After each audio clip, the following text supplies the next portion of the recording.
అమృతధార మూడవ భాగం.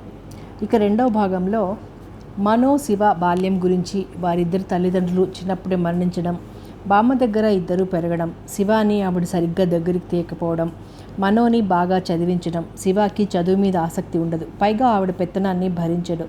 ఇద్దరి మధ్య మనో నలిగిపోతుంటాడు. మనో ఇంజనీరింగ్ చదివి స్పిన్నింగ్ మిల్ చూసుకుంటూ ఉంటాడు. శివ సమాజ సేవ, స్నేహితులు అంటూ తిరుగుతుంటాడు.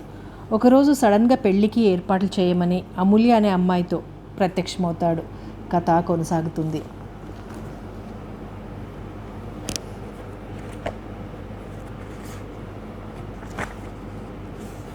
మనోజ్ డ్రైవ్ చేస్తున్నాడు.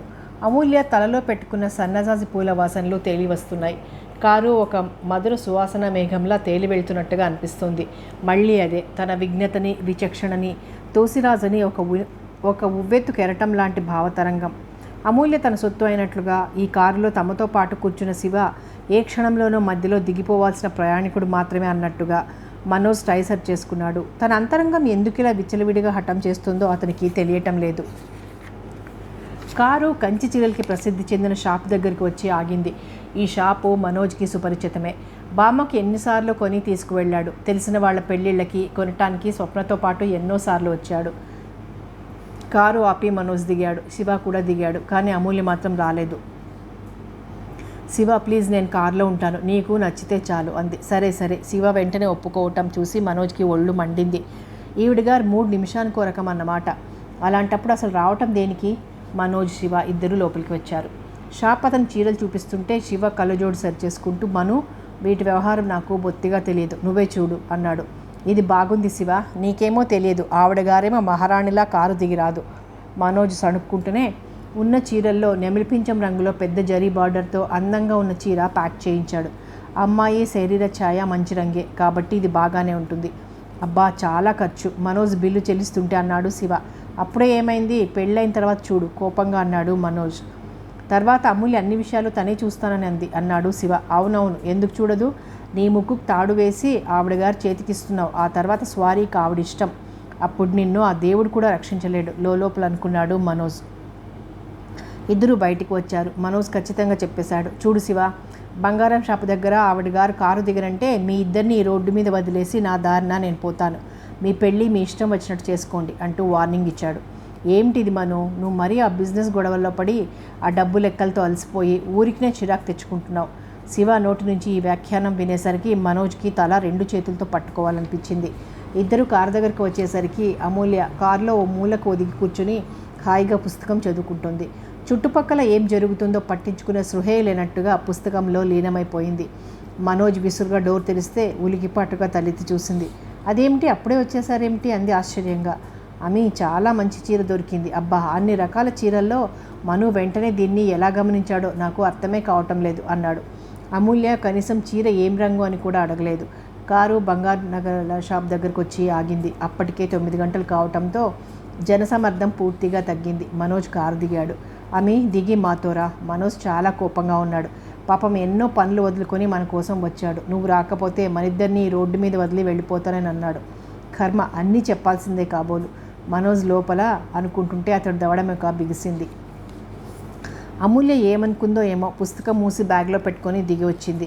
మనోజ్ని చూడగానే షాపు యజమాని ఎరుగున్న వాడిలాగా పలకరింపుగా స్వయంగా తనే ఎదురు వచ్చాడు. రండి రండి అంటూ సాదరంగా ఆహ్వానించి తీసుకువెళ్ళాడు. మనోజ్ అడగగానే రకరకాల గొలుసులు తెచ్చి ముందు పెట్టాడు. మనోజ్ వాటిని పరీక్ష చేసి శివ ముందు పెట్టాడు. అమూల్య వాటిని కాకుండా షాపులో అద్దాల వెనక అమర్చిన నగల్ని కాలక్షేపంగా చూస్తోంది. చెప్పు, ఏది బాగుంది నీకు అన్నాడు మనోజ్. శివ కళ్ళజోడు సరి చేసుకుని చూస్తూ, అమ్మి ఇలా రా, ఏది బాగుంది నీకు అన్నాడు. ఏదైనా పర్వాలేదు, దూరం నుంచే చెప్పింది. అదిగో మళ్ళీ శివ కోపంగా చూశాడు. అమూల్య దండం పెట్టేసింది. శివ నవ్వేశాడు. వాళ్ళ తతంగం ఏమిటో మనోజ్కి బొత్తిగా అర్థం కావటం లేదు. అతనికి టైం గడుస్తున్న కొద్దీ చిరాకు రెట్టింపు అవుతోంది. వీళ్ళిద్దరికీ పెళ్ళంటే ఏదో ఆటలా ఉంది. రేపటి గురించి ఇద్దరి ముఖాల్లో అదుర్దాయే లేదు తనే పొరబడుతున్నాడేమో. అది ఇద్దరి మధ్య ఉన్న చనువు కావచ్చు. తను వచ్చినప్పటి నుంచి గమనిస్తూనే ఉన్నాడు. ఇద్దరూ మాటిమాటికి కళ్ళతోనే సంప్రదింపులు, కులాస నవ్వులు. మను, మమ్మల్ని క్షమించి వదిలేద్దు. ఈ నగల విషయం మా ఇద్దరికి బొత్తిగా తెలియదు. నువ్వే సెలెక్ట్ చేసేయి. బాగుంది, పెళ్లి ఏర్పాట్లు అంటే నా నెత్తి మీద పెట్టావు. నీ మీద ఇష్టం కొద్దీ ఒప్పుకున్నాను. ఈ మంగళసూత్రం బాధ్యత కూడా నాదేనా? అలా అనవద్దు. నువ్వు సెలెక్ట్ చేసిందంటే నాకు ఇష్టం. మనోజ్ శివ వైపు చూశాడు. శివ ముఖంలో స్వచ్ఛతకి అతని మనసులో ఆగ్రహం కరిగిపోయింది. మనోజ్ గొలుసులన్నీ శ్రద్ధగా చూశాడు. అతని మనస్తత్వం చిన్నప్పటి నుంచి అంతే. ఏ బాధ్యత అప్పగించినా శ్రద్ధగా మనస్ఫూర్తిగా చేస్తాడు. ఒకసారి నిర్ణయం చేసుకునే ముందే తొందరపాటు అశ్రద్ధ లేకుండా జాగ్రత్తగా ఏకాగ్రతతో మనసు ఉంచి ఆ నిర్ణయం చేయాలి అంటాడు. తర్వాత మోసపోయానని కానీ నచ్చలేదని కానీ అనుకోవటం అతనికి ఇష్టం ఉండదు. అది అతని స్వభావానికే విరుద్ధం. ఇప్పుడు కూడా అదే పనిచేస్తున్నాడు. తనకిచ్చిన 2-3 గొలుసులు తీయించి ఒక్కొక్కటి అమూల్య మెడలో వేసుకుని చూపించమన్నాడు. బాగుంది, ఫ్యాషన్ పెరేడ్లా. అమూల్య సణిగింది. ప్లీజ్, శివ వారించాడు. ఓకే. అమూల్య బుద్ధిమంతురాల్లా గొలుసు వేసుకుని బొమ్మలా మనోజ్ వైపు తిరిగింది. మనోజ్కి ఒక పట్టాన ఏదీ నచ్చలేదు. చివరికి సింగిల్ డైమండ్ పొదిగిన మంగళసూత్రాలు ఒక చైన్లో నుంచి తీయించి డిజైన్ చేత అందంగా గట్టిగా ఉన్న మరో గొలుసులో వేయించాడు. నాకు ఇది బాగుంది. శివ, నువ్వేమంటావు అడిగాడు. ఏ మమ్మీ? అతను అమూల్య వైపు తల తిప్పాడు. ఏదైతేనేం, నిర్లిప్తంగా అంది. ఆ నిర్లక్ష్య ధోరణే మనోజ్కి మండిపోతోంది. ఇది మిగతా నగల్లా కాదు శివ, రోజు మెడలో ఉండేది. నీ మీద పెత్తనం ఇచ్చే గుర్తు ఇది అన్నాడు మనోజ్. అమూల్య వెంటనే అనేసింది. శివ, నేను చచ్చిన రోజు వేసుకోను, ముందే చెప్పాను. సరే సరే అన్నాడు శివ. ఈ అమ్మాయి ఇలా శివాని చెప్పు చేతల్లో పెట్టుకున్నట్టున్న ప్రదర్శన చూసి సహనంతో ఊరుకోవటం మనోజ్ నిబ్బరానికి పెద్ద పరీక్షలాగా ఉంది. షాపు యజమాని గొలుసు తూకం వేసి ఖరీదు చెప్పాడు. బిల్ చేయించండి అన్నాడు మనోజ్. అమ్మో, అంత ఖరీదా? వద్దు శివ, వేస్ట్ అంది అమూల్య. నిజమే అమ్మి. మను, ఒక్క నిమిషం ఆలోచించు. అంత డబ్బు? శివ సందేహంగా అన్నాడు. Shut up Shiva, stop it. Shop యజమానికి వినిపించకుండా తగ్గు స్వరంతో అన్నాడు. ఎంత వేస్ట్ అంది అమూల్య. మనోజ్కి వెంటనే శివాని రెక్కపట్టి లేవదీసి తనతో లాక్కెళ్తూ, అమూల్యతో, వీడి పెళ్ళి నీతో నా కంఠంలో ప్రాణం ఉండగా జరగదు, నీ దారినా నువ్వు పో అని ఆజ్ఞాపించి శివాని తనతో తీసుకువెళ్ళిపోయి ఈ బాధర బందీ నుంచి తప్పించాలని ఎంతగానో అనిపించింది.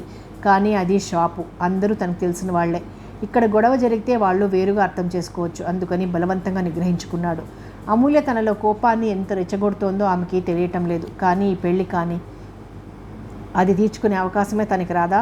ముగ్గురు వచ్చి కారులో కూర్చున్నారు. మనోజ్, ఈ పూట మనకి డిన్నర్ ఇస్తున్నాడు అన్నాడు శివ. అబ్బా, ఏదో అనబోయిన అమూల్య శివ ముఖం చూసి ఆగిపోయింది. శివ, సింపుల్గా ఉండే హోటల్ ఏదైనా? ఒళ్ళు మండిన మనోజ్ తనకిష్టమైన హోటల్కే తీసుకువచ్చాడు. అది పూర్తిగా వెస్ట్రన్ టైప్ హోటల్. లోపల అడుగు పెట్టగానే మ్యూజిక్ పెద్దగా వినిపిస్తుంది. అమూల్య ఆ వాతావరణం చూసి ముఖం చిట్లించింది. శివ అమూల్య చేయి పట్టుకున్నాడు. ఆ స్పర్శలో ప్లీజ్ నా కోసం అనే అభ్యర్థన ఉంది. ఇది మనోజ్ గమనించకపోలేదు. ముగ్గురు టేబుల్ దగ్గర కూర్చున్నారు. మనోజ్ బేరర్ రాగానే ఆర్డర్ ఇచ్చాడు.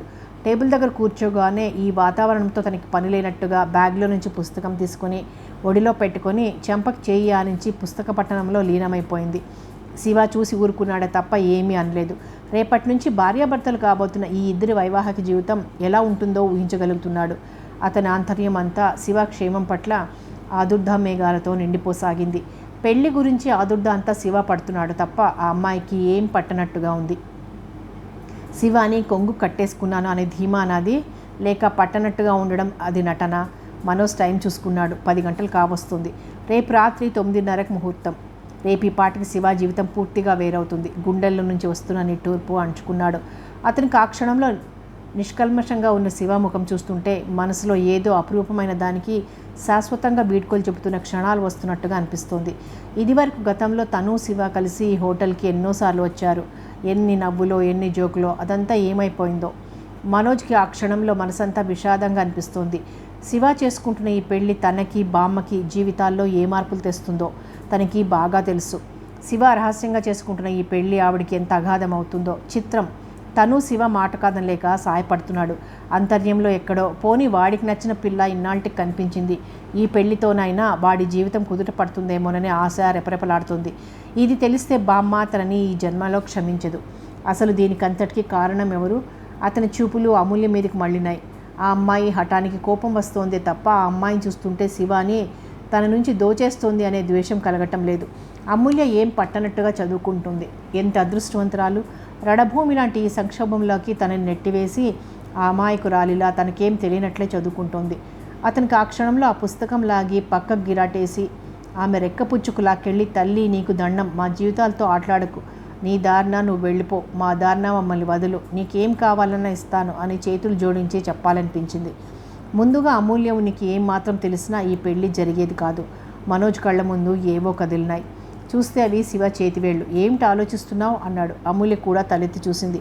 ఏం లేదు అన్నాడు. మనోజ్ నిస్తర దృష్టి అమూల్య ముఖం మీద నిలిచింది. అతని చూపులకి అమూల్య తడబాటుగా కళ్ళు పుస్తకంలోకి తిప్పుకుంది.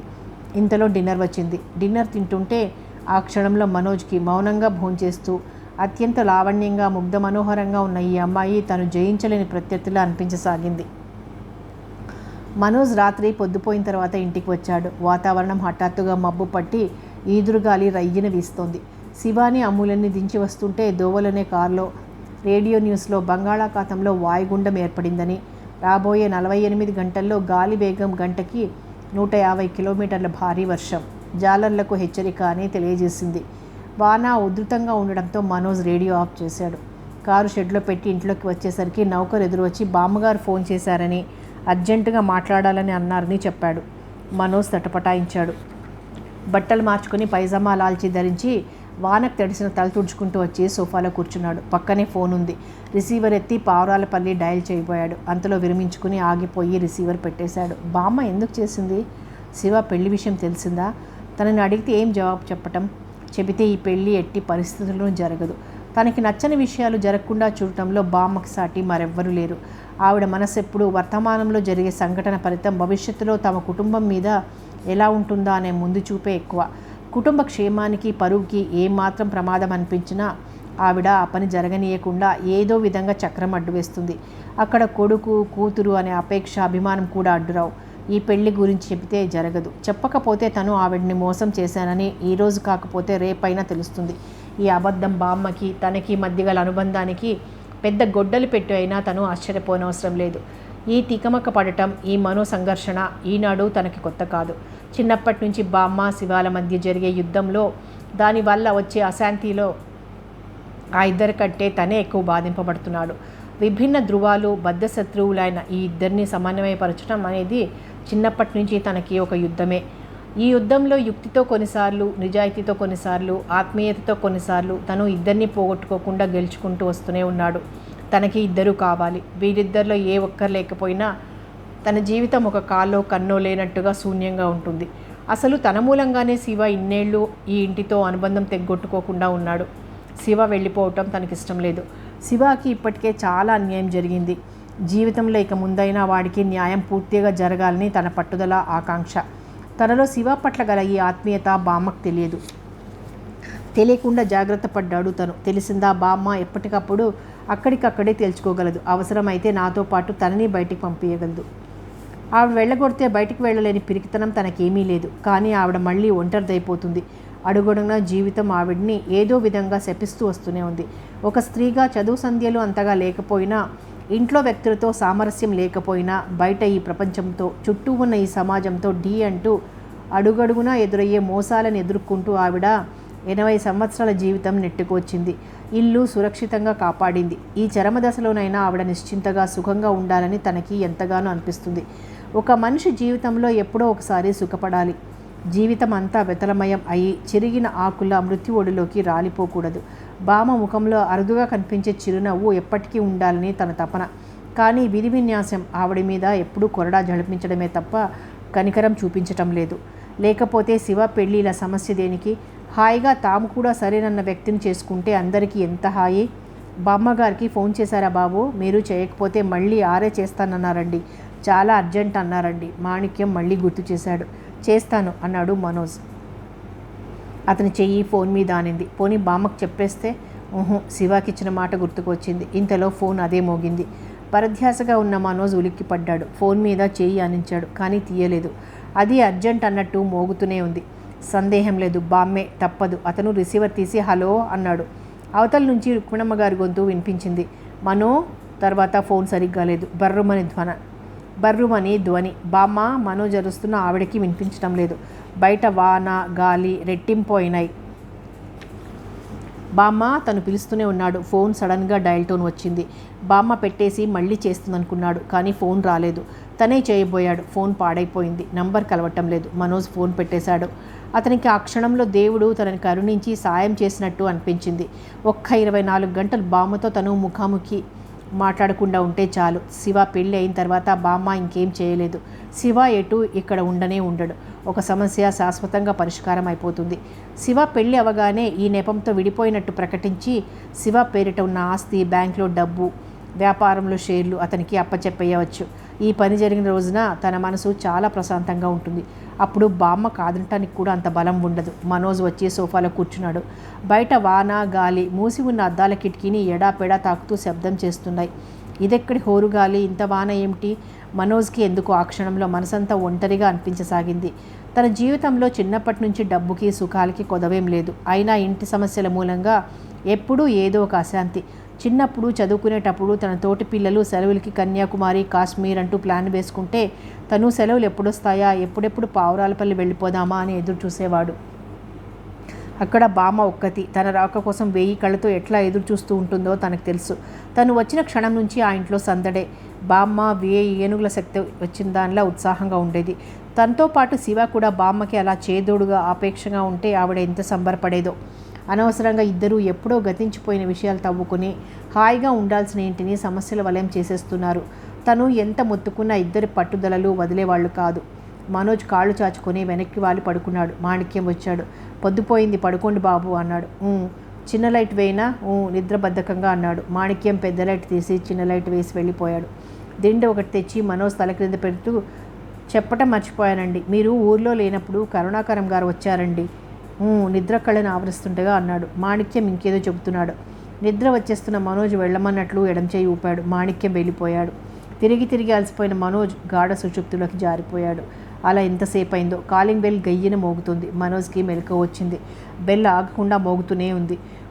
వస్తున్నా మాణిక్యం నిద్రలో నుంచి లేచినట్లు వచ్చి పరిగెత్తాడు. మీరా అంటున్నాడు. కాళ్ళు బురదైనాయి, నీళ్లు తీసుకురా. అది కరుణాకరం గొంతు.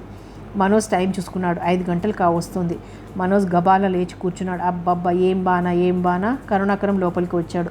ఏమిటి ఇప్పుడు వచ్చారు అడిగాడు మనోజ్. బామ్మగారు పంపారు. బామ్మ? ఏం పని? అదేమిటి బాబు, మర్చిపోయారా? ఎల్లుండి నాన్నగారు పోయిన రోజు, సంతర్పణ ఉంది. పేదవాళ్ళకి చీరలు, దోవతలు తెమ్మని పంపారు. మీకోసం నేను వస్తే వైజాగ్ వెళ్ళారని అన్నారు. ఫోన్ చేస్తే బయటికి ఎక్కడికో వెళ్ళారని అన్నారు. మిమ్మల్ని రేపు నాతో తీసుకురమ్మన్నారు. ఓహ్, మనోజ్ నిస్సహాయంగా చూశాడు. రేపు నాకు కాస్త పని ఉంది. రేపు రాత్రికి బయలుదేరి వస్తాను. బట్టలు అన్నీ రేపు తీసిస్తాను. మీరు 11 గంటలకి వెళ్ళిపోండి అన్నాడు. అలాగే అన్నాడు ఆయన. మనోజ్ లేచి వెళ్ళి తన బెడ్రూమ్లో పడుకున్నాడు. బయట వానజల్లు పడుతోంది. ఇంకా కాళ్ళ దగ్గర ఉన్న రగ్గు తీసి కప్పుకున్నాడు. వెచ్చగా ఉంది. అతనికి మళ్ళీ నిద్ర పట్టేసింది. మనో లే, ఎవరో లేపుతున్నారు. మనోజ్ బద్ధకంగా గాఢ సుషుప్తిలో నుంచి కళ్ళుపాడు. ఎదురుగా శివముఖం. మనోజ్ నుదురు చిట్లించాడు. సందేహంలో నిజంగా శివాయే. లే, ఏమిటి మొద్దు నిద్ర? నీకు ఈరోజే దొరికిందా? టైం ఎంత అయిందో తెలుసా?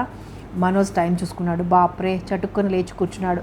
8:30 అవుతుంది. నేను ఇంట్లో కాలు పెట్టగానే ఆ శకున పక్షి ఎదురయ్యాడు. ఎవరు? కరుణాకరమా? అవును. ఆయన ఎందుకు వచ్చాడు? నువ్వేమైనా ఆవిడ గారికి నోర్ముయ్. రేపు డాడీ పోయిన రోజు. నేను మర్చిపోయాను. నన్ను తీసుకురమ్మని బామ్మ పంపింది. ఎప్పుడు వెళ్తున్నావు? సాయంత్రం నీ పెళ్ళి అయ్యి మీ వధూవరుల్ని రైలు ఎక్కించిన తర్వాత. శివ ఈరోజే బెంగళూరు వెళ్ళిపోతానని వచ్చిన రోజునే టికెట్స్ రిజర్వ్ చేయించుకున్నాడు. నా సంగతి ఏం చెప్పలేదు. అయినా చెబితే మాత్రం నేను ఎవరు ఆపగలరు? అది నిజమే అనుకో, కానీ ఆ ముసలావిడిని నేను నమ్మను. ఆవిడ ఏదైనా చేయగలదు. ఆవిడకి హనుమంతుడు లాంటి శకున పక్షి ఉన్నాడుగా. శివ, పెళ్లి రోజు, కాస్త ఈ రోజైనా శాపనార్థాలు ఆపు. ఓకే, నువ్వు నాతో వస్తున్నావా? కరుణాకరంతో వెళ్ళి షాప్లో చీరలు, దోవతలు కొని పంపాలి. ఆయన్ని బస్సు ఎక్కించి 3 గంటలకు సరిగ్గా నీ దగ్గర ఉంటాను. ఆదుర్దా పడుకు. అన్ని ఏర్పాట్లు అయినాయి. నేను వస్తూ దండలు తెస్తాను. అబ్బా, ఎన్నడూ లేనిది ఈ వాన ఏమిటి బాబు? నీ పెళ్ళికి సంబరపడి కప్పలు, బాకాలు ఊదుతున్నాయి. మనోజ్ నవ్వాడు. అయితే నేను వస్తాను. ఫోన్ చేస్తే పలకలేదు. ఉన్నావా లేవా అని పరిగెత్తుకు వచ్చాను. శివ లేచాడు. మాణిక్యం, కాఫీ తీసుకురా. కూర్చో శివ, ఆఖరిసారి కలిసి కాఫీ తాగుదాం. శివ, అన్నట్టు మర్చిపోయాను. రాత్రి చీర, మంగళసూత్రం ప్యాకెట్ కారులోనే ఉండిపోయాయి. తీసుకువెళ్ళు. బీరువా దగ్గరికి వెళ్తూ అన్నాడు మనోజ్. నీ దగ్గరే ఉండని. నేను ఒక పని మీద వెళ్తున్నాను. ఇంటికి వెళ్ళటం లేదు. నువ్వు వచ్చేటప్పుడు పట్టుకురా. మాణిక్యం కాఫీ తెచ్చాడు. ఇద్దరూ తాగుతున్నారు. శివ గబగబా తాగేశాడు. నీ పెళ్ళికి ప్రతి చిన్న పని నా చేతనే చేస్తున్నావు. ఏమిటి నాకు బహుమతి? శివ నవ్వేశాడు. చాలా అరుదుగా, ఎంతో హాయిగా, ఆనందంగా ఉంది ఆ నవ్వు. నీకా? అమూల్యని అడిగి చెబుతాను ఏమిద్దామంటుందో. బహుశా జీవితాంతం గుర్తుపెట్టుకునేదేదో ఇవ్వాలి అంటుంది. Shut up Shiva, get out please, కోపం తెచ్చిపెట్టుకుంటూ అన్నాడు. ఆ మాట నిజంగా అంటున్నావా? నేను అనేది ఏముంది? నువ్వే ఆ పని చేస్తున్నావు. నువ్వే వెళ్ళిపోతున్నావు. నేనెక్కడికి వెళ్ళను మను. శివ వెళ్ళబోతున్న వాడల్లా వెనక్కి తిరిగి మనోజ్ దగ్గరికి వచ్చాడు. మనోజ్ ఛాతి మీద చేయి ఆనించి నవ్వుతూ, ఇక్కడే శాశ్వతంగా నిన్ను ఎప్పుడూ అలజడి పెడుతూ అశాంతి పాలు చేస్తూ ఉంటాను, సరేనా? నాకు తెలుసులే నీ మనసులో ఏం ఆలోచన ఉందో. ఈ పెళ్లితో నేనేదో దూరం అయిపోతానని. కానీ అది చాలా పొరపాటు సుమా. ఇంతవరకు నేను ఒక్కడినే నీకు. ఇప్పుడు నాతో పాటు అమ్ములను కూడా తీసుకువచ్చి నీ మెడకి అంటగడుతున్నానులే. నీకు ఇద్దరు బాధ్యత. ఏడిపిస్తున్నట్లు కొంటెగా అన్నాడు. శివ, ప్లీజ్, పొద్దుటే నా సహనానికి పరీక్ష పెట్టుకో. కరుణాకరం వస్తాడు, నువ్వు వెళ్ళు నాయనా. మనోజ్ శివ భుజాలు పట్టుకొని గుమ్మం బయటికి బలవంతంగా పంపించాడు. అవును కదూ, ఆయనకి ఒంటి నిండా చెవులు, తల నిండా అతి తెలివి, వీపు నిండా కళ్ళు. వస్తాను, సరిగ్గా 3 గంటలకి నీకోసం వెయిట్ చేస్తుంటాను. నేను వస్తానన్నానుగా. నువ్వు రాకుండా ఎలా ఉంటావు నాకు తెలియదా? ఇక నిన్ను విసిగించనులే, ఇదే ఆఖరిసారి, ప్రామిస్. శివ వెళ్ళిపోయాడు. శివ తిరిగి వస్తుంటే కరుణాకరం బయట నుంచి వచ్చాడు. వాళ్ళిద్దరూ ఒకరినొకరు తీవ్రంగా చూసుకున్నారు. మనం బజార్ ఎప్పుడు వెళ్దాం అన్నాడు ఆయన లోపలికి వస్తూ. 10:30కి వెళ్దాం. జాబితా లిస్ట్ తెచ్చారా అన్నాడు. ఈ వాన ఏమిటో ముసురు చిరాగ్గా ఉంది అన్నాడు ఆయన సడుక్కుంటూ. టైం దాదాపు 2 గంటలు కావస్తుంది. మనోజ్ హ్యాండ్లూమ్ హౌస్లో బిల్ చెల్లిస్తున్నాడు. అతను మధ్యలో టైం చూసుకున్నాడు. పర్వాలేదు, ఇంకా గంట టైం ఉంది అనుకున్నాడు. కరుణాకరం లిస్టు ప్రకారం అన్ని ఐటమ్స్ వచ్చాయో లేదో చూస్తున్నాడు.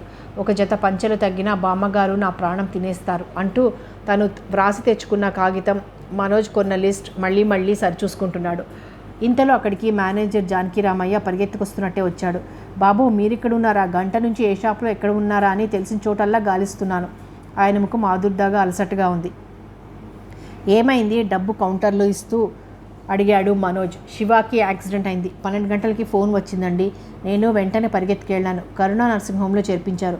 దెబ్బలు బాగా తగిలాయి. స్కూటర్ మీద వెళ్తుంటే లారీ గుద్దేసిందండి.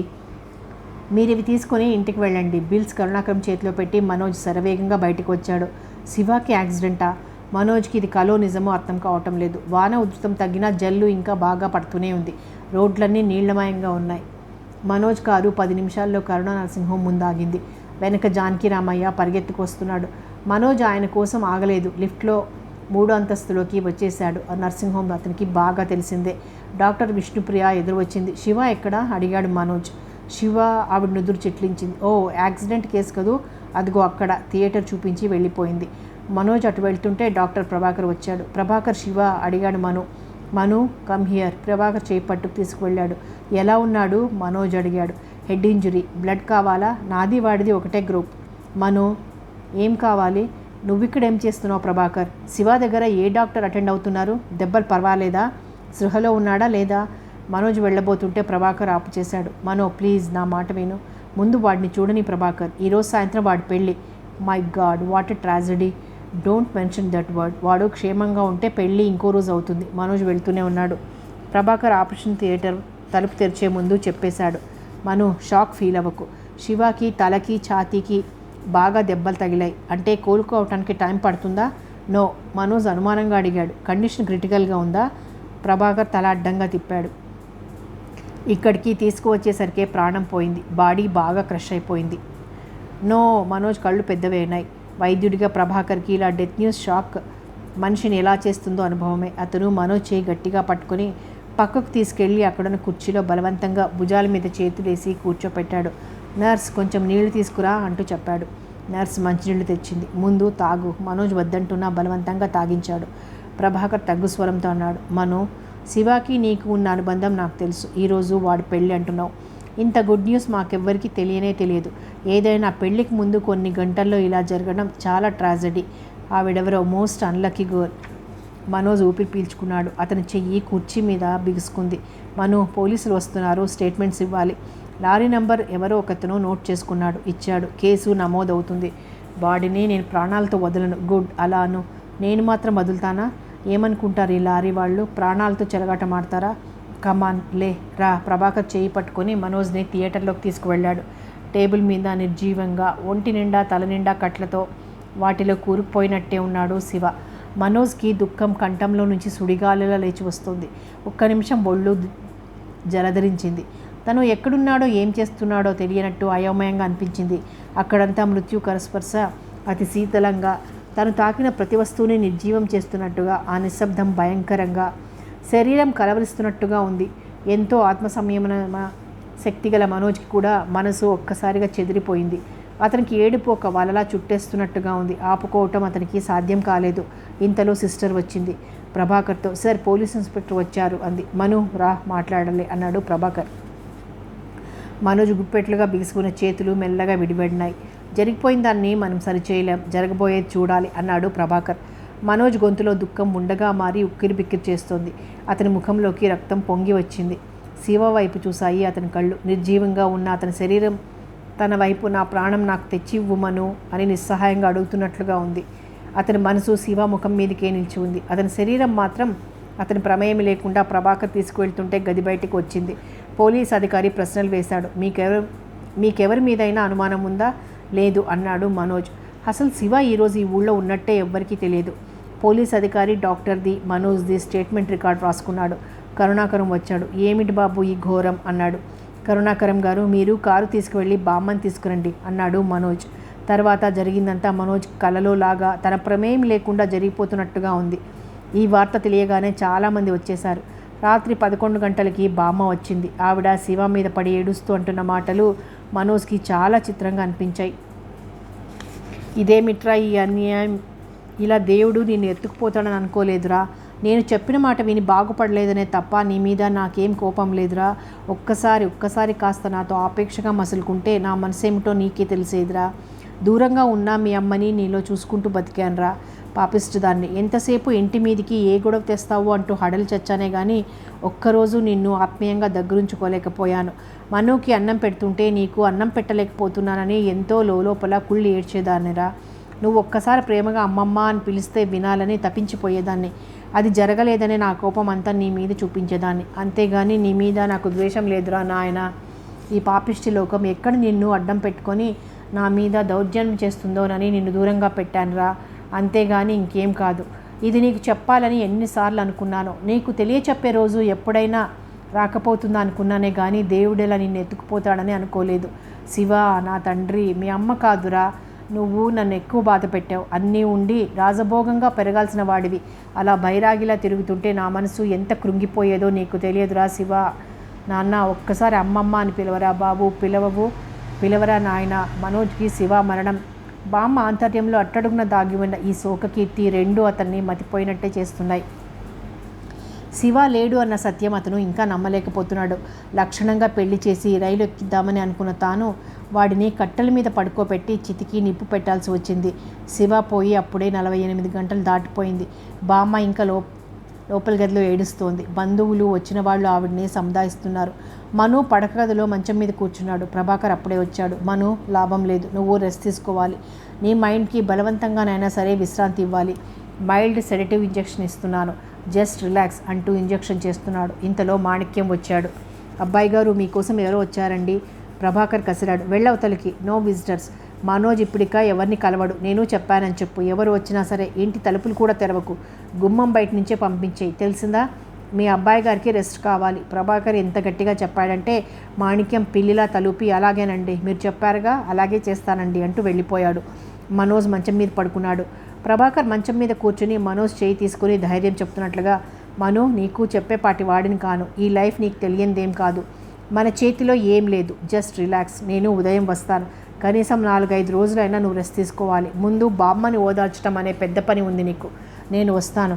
మనోజ్ తల ఊపాడు. ప్రభాకర్ వెళ్ళిపోయాడు. 10 నిమిషాలు గడిచాయి. మనోజ్కి శరీరం అంతా క్రమంగా రిలాక్స్ అవుతున్న భావన కలిగింది. ఘనీభవించిపోయినట్టున్న శరీరంలో రక్త ప్రసరణ మామూలుగా అవుతున్నట్టుగా అనుభవం. బాధ ఉన్నమాట నిజమే, కానీ ఆ బాధని జయిస్తున్న ఏదో అనిర్వచనీయమైన హాయి. ప్రభాకరం దగ్గరగా వేసి వెళ్ళిన తలుపు చప్పుడైంది. మనోజ్ దిండు మీద నుంచి తల తిప్పి చూశాడు. మాణిక్యం లోపలికి వచ్చాడు. నేను పంపించేశానండి. గుమ్మం లోపల అడుగు పెట్టడానికి వీల్లేదు. మా అబ్బాయి గారికి ఒంట్లో బాగాలేదు, ఎవరిని కలవరు అని పంపేశానండి అన్నాడు. వాడి చేతిలో ఒక చిన్న బ్రీఫ్ కేసు ఉంది. అది తెచ్చి అక్కడ పెట్టాడు. ఏమిటా పెట్టే? మనోజ్ అడిగాడు. ఇదా అండి, ఇందాక డాక్టర్ గారు మీకు ఇంజెక్షన్ ఇస్తున్నప్పుడు వచ్చారని చెప్పానే, ఆరిచ్చారండి పెట్టా. ఎవరు వాళ్ళు? ఎవరో ఆడమనిషి అండి, మిమ్మల్ని చూడాలని వచ్చింది. డాక్టర్ గారు కేకలేశారనిగా. అసలు ఆ అమ్మ డాక్టర్ గారు మాటలు వింది. ఈ పెట్టె ఇచ్చి మీకిమ్మంది. చెప్పేదేం లేదు అని వెళ్ళిపోయిందండి. ఇంతలో మేనేజర్ గారి బావమర్ది మిమ్మల్ని చూడటానికి వచ్చారండి. వాళ్ళు ఒక పట్టాన పోలేదు.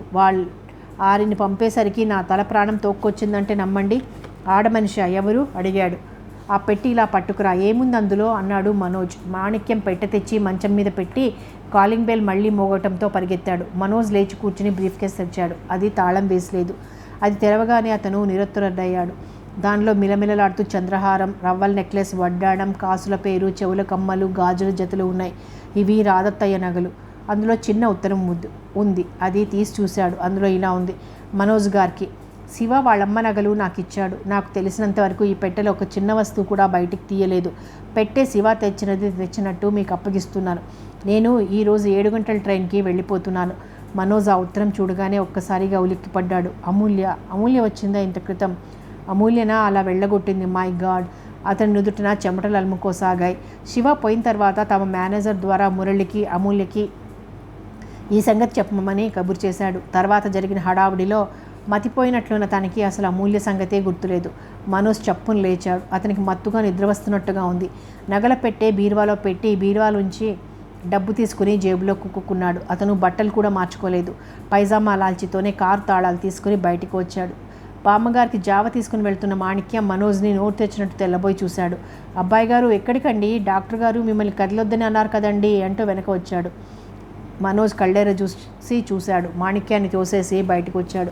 మాణిక్యం పిలుస్తున్నా వినిపించుకోలేదు. గెరాజ్లో కారు తీసుకుని బయటికి వచ్చేశాడు. కారు నాంపల్లి స్టేషన్కి వచ్చింది. మనోజ్కి నిద్రమత్తుగా అనిపిస్తోంది. స్టేషన్ లోపలికి వచ్చాడు. అప్పటికి అరగంట క్రితమే బెంగళూరు ఎక్స్ప్రెస్ వెళ్ళిపోయిందని చెప్పారు. అతను టైం చూసుకున్నాడు. లాభం లేదు. కారులో వెళ్ళినా అందుకోవటం కష్టం. అతను అక్కడ సిమెంట్ బెంచ్ మీద కూలబడ్డాడు. అమూల్య వెళ్ళిపోయింది. శివాని పెళ్లి చేసుకొని నవవధువుగా రాజ్కుమార్లా వెళ్లాల్సిన అమూల్య దిక్కులేని దానిలా ఒంటరిగా వెళ్ళిపోయింది. శివ ఆత్మ తనని క్షమిస్తుందా? అమూల్య అంటే శివాకి ఎంత ప్రాణం. చీచి, తనేం చేశాడు? అమూల్యని ఒంటరిగా వదిలేశాడు. అమూల్య తన ఇంటికి వస్తే చూడను అని నౌకరు చేత గెంటించాడు. శివ, నాకు తెలుసు నువ్వు నన్ను క్షమించవు. నా వల్ల ఘోరమైన పొరపాటు జరిగింది. కానీ దీనికి కారణం నువ్వే. నాకు మతిపోయేలా షాక్ ఇచ్చి వెళ్ళిపోయావు. నా వల్ల అపరాధమే జరిగింది. మనోజ్ మోకాల మీద చేయి వేసి వెళ్ళటానికి లేవబోయాడు. అతని వల్ల కాలేదు. విపరీతమైన నిద్ర అతన్ని అచేతడిని చేస్తోంది. కూర్చుండిపోయి తల సిమెంట్ బెంచ్ మీద వెనక్కి ఆనించాడు. కొద్దిసేపటికి ప్రభాకర్ పిలుస్తున్నాడు. మనో, ఇక్కడున్నావా? ఇంటికి వెళ్దాం రా. లే, నిద్ర వస్తోంది. ఇంటికి వెళ్దాం రా. ప్రభాకర్ బలంగా లేపి నడిపిస్తున్నాడు. కారులో కూర్చున్నట్టుగా లీలగా జ్ఞాపకం. మళ్ళీ వెంటనే నిద్ర ఆవరించేసింది. 4 రోజుల అనంతరం మనోజ్ పడక గదిలో మంచం మీద దిళ్ల కానుకొని పడుకుని రవీంద్రుని గీతాంజలి తిరిగేస్తున్నాడు. ఇదివరకు ఇది చాలాసార్లు చదివాడు. కానీ ఇప్పుడు ఇవే మాటలు, ఇవే వాక్యాలు కొత్త అర్థాలు స్ఫురింపచేస్తున్నాయి. మనోజ్ గడ్డం కొద్దిగా మాసి ఉంది. అతని కళ్ళల్లో సదా కనిపించే చురుకుదనం, పని పట్ల ఆసక్తి ఏమైనాయో. ఆ చూపులో స్తబ్దత, ఏదో పోగొట్టుకున్న శూన్యత. ఇంతలో మాణిక్యం గదిలోకి వచ్చాడు. బాబు, లాయర్ దయానిధి గారు వచ్చారు అన్నాడు. కూర్చోమను, వస్తున్నాను. క్షమించాలి మనోజ్, నీతో ఒక ముఖ్యమైన విషయం ఆంతరంగికంగా అత్యంత అవసరంగా అర్జెంటుగా మాట్లాడాలి. మనం బయట హాల్లో కంటే ఇక్కడే మాట్లాడుకుంటే బాగుంటుందేమోనని ఇక్కడికే వచ్చాను అంటూ దయానిధి లోపలికి వచ్చాడు. ఆయన చేతిలో బ్యాగ్ ఉంది. పర్వాలేదు, రండి. మనోజ్ లేచి వచ్చి కుర్చీలో కూర్చుంటూ, మాణిక్యం, లాయర్ గారికి కాఫీ తీసుకురా అన్నాడు. మాణిక్యం అక్కడి నుంచి వెళ్ళిపోయాడు. దయానిధి మనోజ్ ఎదురుగా కూర్చుని, ఏమిటిది, నువ్వు చాలా చిక్కిపోయావు అన్నారు. ఇది ఈ మధ్య తనని చూసి అందరూ చేస్తున్న కామెంటే.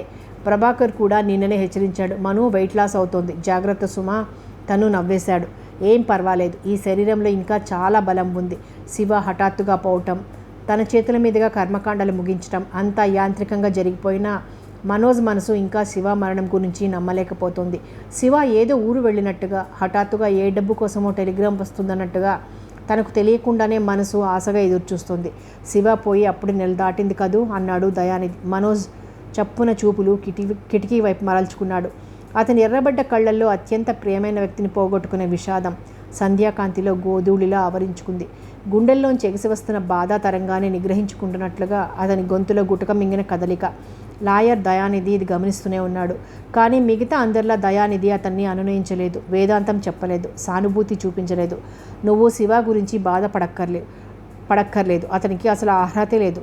ఆయన వెంట తెచ్చిన బ్యాగ్ మనోజ్కి ఎదురుగా టీపాయ్ మీద పెట్టి తెరుస్తూ ఆగ్రహం నిండిన కంఠంతో, ఈ శివ పోతూ పోతూ నీ మెడకి ఒక ఉచ్చు బిగించి వెళ్ళాడు అన్నాడు. మనోజ్ ఆయన అన్న ఆ తీరికి తల తిప్పి చూశాడు.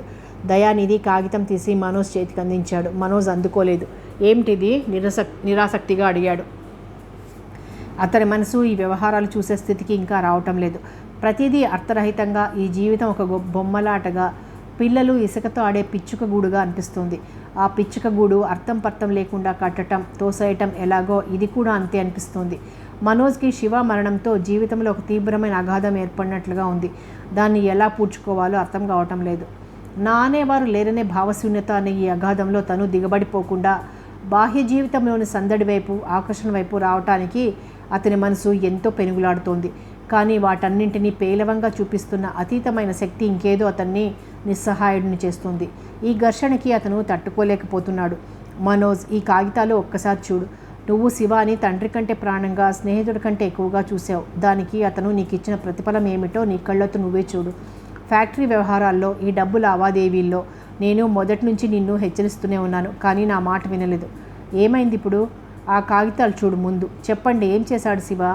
నా నోటితో అతని పేరు ఎత్తాలంటే కూడా అసహ్యం వేస్తుంది నాకు. ప్లీజ్ అన్నాడు మనోజ్. నువ్వు ఇంకా ఆ శివాని వెనకేసుకు రావద్దు మనోజ్. విశ్వాసం ఉన్న ఏ మనిషి ఇలా చేయడు. ముందు ఏమైందో చెప్పండి. ఏమైందా? ఆయన కాగితాలు తీసుకుని చూపిస్తూ, మీ శివ తన పేరిట ఉన్న ప్రతిదీ అమూల్య అనే ఒక మహానుభావురాలికి తన తదనంతరం దాన ధర్మ విక్రయాది హక్కులతో చెందుతున్నట్లుగా బిల్లు వ్రాసి రిజిస్టర్ కూడా చేయించాడు. ఇది నీకు తెలుసా? మనోజ్ ఉలిక్కిపాటుగా చూశాడు. తెలియదన్నట్టు తల తిప్పాడు.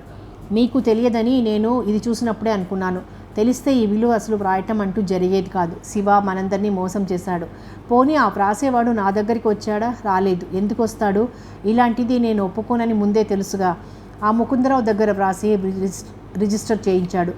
ఆయన శివ పోయిన తర్వాత నాకు ఫోన్ చేశాడు. విల్లు గురించి చెప్పాడు.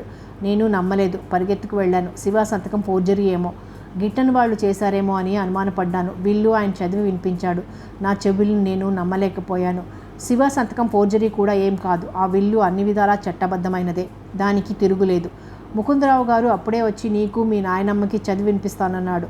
ముందు నీ సంగతి ఏమో కానీ ఆ ముసలావిడ గుండె ఆగిపోతుందని నేనే వారించాను. మనోజ్, ఏమిటిది? మనం ఏం అన్యాయం చేశామని శివ మన మీద ఇలా ప్రతీకారం తీర్చుకున్నాడు? ఈ విల్లు మూలంగా శివ పేరిట మన కంపెనీలో ఉన్న షేర్స్, బ్యాంక్లో ఉన్న fixed deposits, Deccan ceramics factory పెట్టిన స్థలం అన్నీ అమూల్యకే చెందుతాయి. అంతేకాదట, ఊర్లో మీ అత్తయ్య పేరిట పొలం ఉందట. ఇంట్లో మేడ మీద భాగం కూడా శివ తల్లిదేట. వాటికి కూడా శివ వారసుడు కాబట్టి అవి కూడా ఇందులోకే వస్తాయంటున్నాడు ఆయన. శివ పేరిట ఉన్నది ఒక్కటి కూడా వదలనంటున్నాడు. మనోజ్కి మత్తు ఏదో వదిలిపోయినట్టే అయింది. దయానిధి చేతుల్లో కాగితాలు చూశాడు. వీళ్ళలో ముఖ్యమైన పాయింట్లు రాసుకొచ్చారు ఆయన. మనోజ్ తేదీ చూశాడు. శివ చచ్చిపోవటానికి 4 రోజుల కిందట వ్రాయబడింది ఆ విల్లు. శివ ఒక్క మాట కూడా తనతో చెప్పలేదు. అసలు శివ వీలునామా వ్రాయాల్సిన అవసరం ఏమొచ్చింది? తన మృత్యువు సంగతి ఊహించాడా? భయపడ్డా? కనీసం మాట మాత్రమైనా తనతో ఈ అనుమానం బయట పెట్టలేదే. అంటే తనని నమ్మలేదా? దయానిధి మొత్తుకుంటున్నట్లుగా అన్నాడు. శివ ఒకరోజు నా దగ్గరికి వచ్చి వాళ్ళమ్మ నగలు బ్యాంక్ నుంచి తెచ్చుకోవాలి, లాకర్కి ఇమ్మన్నాడు. ఎందుకంటే చెప్పలేదు. నేను ఇచ్చాను. నగలు తీసుకున్నానని చూపించాడు. కీ తిరిగి ఇచ్చేశాడు. ఆ నగలని ఏం చేశాడో, ఎవరికి ఇచ్చాడో అవి నా దగ్గరే ఉన్నాయి అన్నాడు మనోజ్. అసలు ఇంతకీ ఈ అమూల్య ఎవరు? నీకేమైనా తెలుసా అన్నాడు ఆయన. తెలుసు, శివ పెళ్లి చేసుకుందామనుకున్న అమ్మాయి. అది సంగతి. అయితే ఇది శివకి పుట్టిన బుద్ధి అయిండదు. ఆ అమ్మాయి చేయించుకున్న ఏర్పాటు అయి ఉంటుంది. అమ్మో, ఎంత జాణ! ఆవిడ ప్రలోభంలో పడి శివ కళ్ళు మూసుకుపోయి ఇలా చేశాడు. శివ తన పెళ్లి గురించి ఎవ్వరికీ తెలియటానికి వీలు లేదని అనటంతో తను దయానిధి గారికి కూడా చెప్పలేదు. అమూల్య రావటం, శివ పెళ్లి ప్రయత్నం ఆయనకి కూడా తెలియదు. శివ ఎప్పుడు ఏ క్షణంలో బ్యాంక్ లాకర్కి కావాలన్నా ఇమ్మని, తనకి ఫోన్ కూడా చేయాల్సిన అవసరం లేదని తను దయానిధి గారికి ఎప్పుడో ఆదేశం ఇచ్చాడు. శివకి ఇష్టం లేనిది, బాధ పెట్టేది తనకు తెలిసినంత వరకు తను ఎప్పుడూ ఏ చిన్న పని చేయలేదు. ఈరోజు సాయంత్రం శివ పెళ్ళి అనే సంగతి ఇంట్లో తనకి, మాణిక్యానికి తప్ప ఎవ్వరికీ తెలియదు.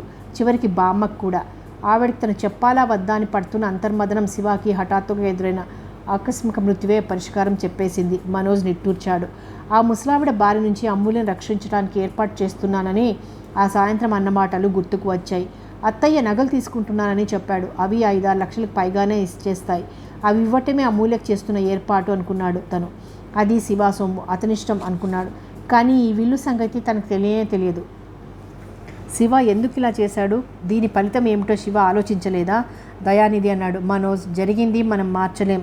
విల్లు వ్రాసింది ఆ ముకుందరావు కదా, చాలా పకడ్బందీగా వ్రాశాడు. ఇప్పుడు జరగబోయేది ఏమిటి అని మనం ఆలోచించాలి. మనోజ్ ఆయన వైపు చూశాడు. ఏం చేయగలం మనం? ఏదో ఒక ఉపాయం ఆలోచించాలి. మనోజ్ అలా అడ్డంగా తిప్పాడు. శివాకి నేను బ్రతికున్నప్పుడే ఎప్పుడూ మోసం చేయలేదు. చచ్చిపోయిన తర్వాత చేస్తానని ఎలా అనుకుంటున్నారు? శివ ఇష్టం అక్షరాలా జరిపించడమే నా కర్తవ్యం. ముకుందరావు గారిని రమ్మని చెప్పండి. విల్లు ప్రకారం శివ పేరిట ఉన్న ఆస్తి అంతా అమూల్య పేరిట విడదీసి అప్పచెప్పేస్తాను. మనోజ్, నీకు మతిపోయింది. నువ్వేమంటున్నావో నీకు తెలుసా? తెలుసు. శివ ఇష్ట అక్షరాలా జరిపిస్తాను అంటున్నాను. నీకేమైనా పిచ్చి పట్టిందా? ఆ ముక్కు మొహం తెలియని ఎవరో అమూల్యకి నీ ఈ కష్టార్జితం పంచటం. నేను శివాకి న్యాయం చేస్తున్నాను. ఆ ఆస్తి తర్వాత ఏమైంది అన్నది నాకు అనవసరం. మనోజ్, ఆయన లేచాడు. మనోజ్ భుజం మీద తట్టుతూ, నువ్వు కొన్నాళ్ళు బాగా విశ్రాంతి తీసుకో. నేను బాగానే ఉన్నాను. ఇంకా విశ్రాంతి తీసుకుంటే పిచ్చెక్కుతుందేమో. ఇంతలో మాణిక్యం కాఫీ తెచ్చాడు. మనోజ్ కప్పులో పోసి దయానిధికి అందిస్తూ, ఈ పని ఎంత త్వరగా జరిగితే నాకు అంత మనశ్శాంతి. మీరు ఇప్పుడే ఆ ముకుందరావుకి ఫోన్ చేయండి. కథ కొనసాగుతుంది.